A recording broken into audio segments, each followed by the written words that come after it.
trayendo un oficio, reparando cosas viejas, para que ustedes de donde se encuentre no tenga que tirar a la basura. Me gusta mucho, mucho, mucho este nuevo tiempo, pero me preocupa que tanta gente está comprando y comprando zapatos a cada rato y no los llevan a reparar con Don Panchito.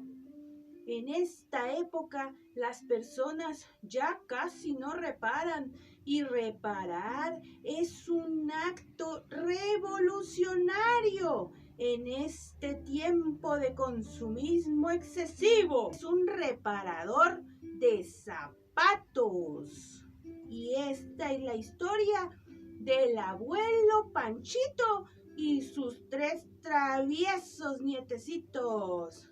¡Comenzamos!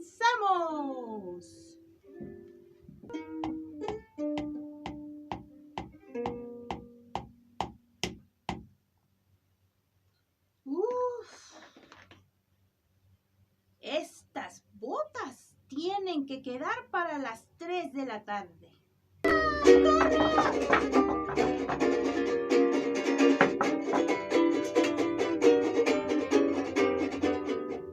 ¿Está bien dormido? ¡Sí!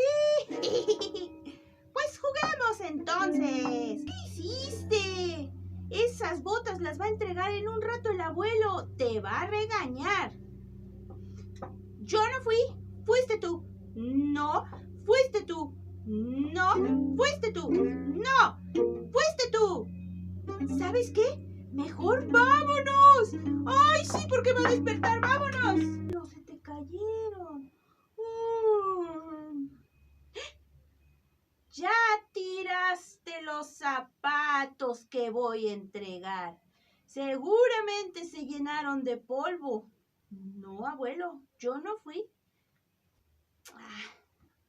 Está bien. A veces nos toca reparar, aunque no hayamos sido nosotros quienes causemos el daño. Ni modo.